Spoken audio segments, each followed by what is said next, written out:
Bonjour à tous et à toutes. Genèse 45, verset 24.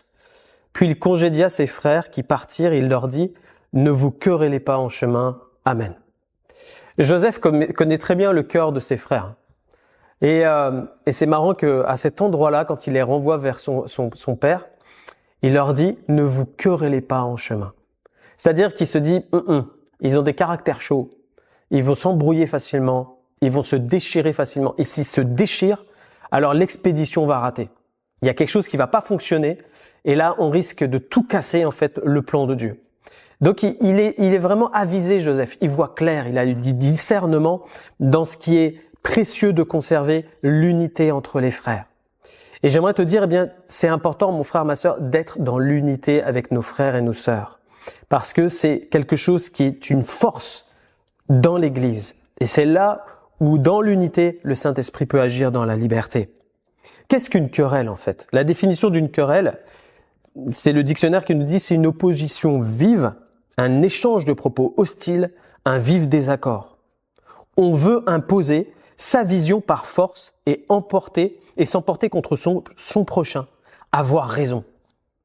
C'est un désir de supériorité. Parfois même, ça découle de le fait que simplement on refuse d'écouter les conseils de quelqu'un ou la vérité qui peut nous déranger ou qui voudrait nous changer. Jacques 3,16 nous dit, car là où il y a un zèle amer et un esprit de dispute, il y a du désordre et toutes sortes de mauvaises actions. Amen. Peut-être que tu es de ce genre de caractère et Dieu veut te changer. Ça, c'est la bonne nouvelle. Il faut pas rester sur ce qu'on est et dire c'est mon caractère. Ça, c'est pas une bonne chose. Je crois que le Saint-Esprit veut venir transformer nos vies et nous faire ressembler à Jésus-Christ. Être dans la querelle, eh bien, la source de la querelle, comme on l'a vu là, eh bien, c'est l'orgueil. Proverbe 13, verset 10 nous dit, c'est seulement par orgueil qu'on excite des querelles.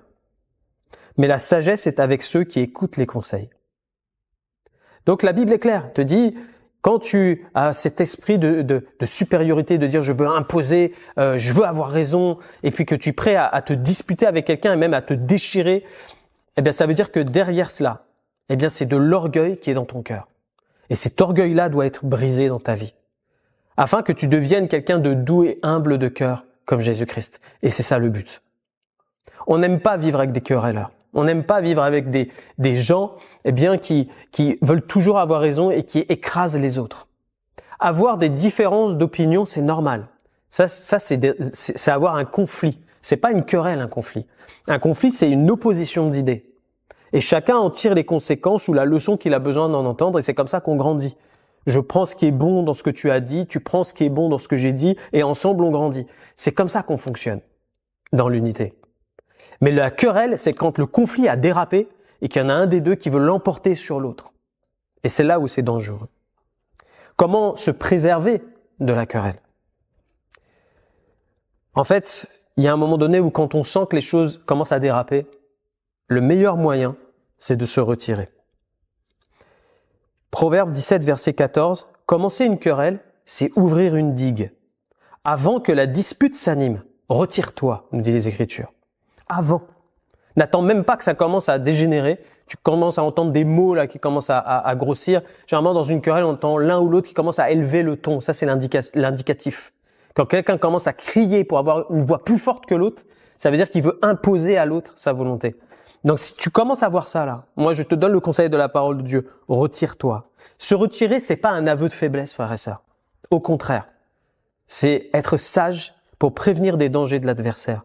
En clair, tu es en train de fermer la porte, pas à celui qui est en face de toi, mais à l'adversaire qui est là et qui voudrait que ça dégénère. Lui, c'est son désir de diviser. Le deuxième point, c'est repousser ceux qui sont animés d'un esprit de provocation. Proverbe 22, verset 10, chasse le moqueur et la querelle prendra fin. Les disputes et les outrages cesseront. En clair, c'est use de fermeté face, eh bien peut-être au mépris. Ferme les accès au diable.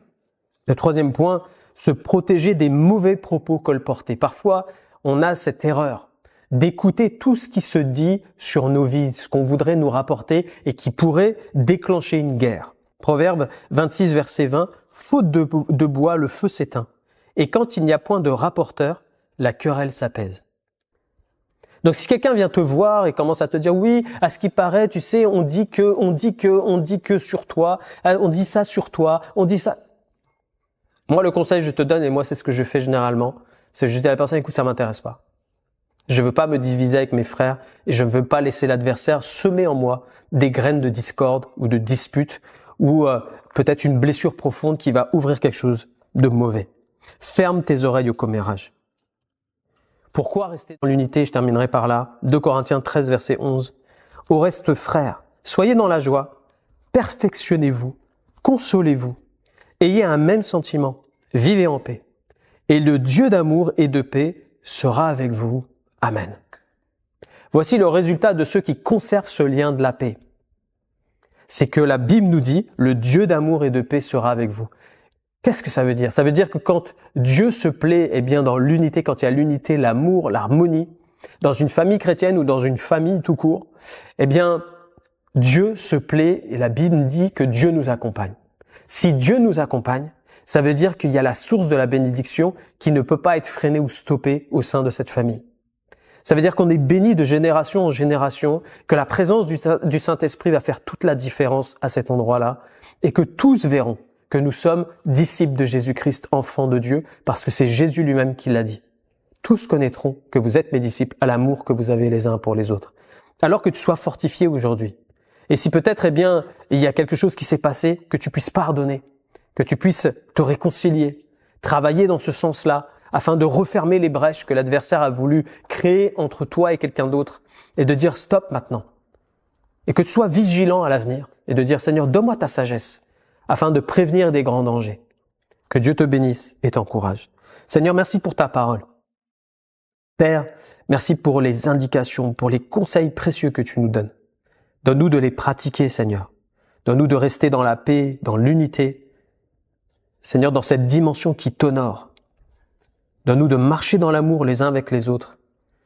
Et d'être de ceux, Seigneur mon Dieu, eh bien, qui voient clair, qui ont du discernement. Merci, Seigneur, parce que tu nous accompagnes et tu nous bénis. Gloire à toi, Jésus. Amen. Que Dieu vous bénisse. On se retrouve demain.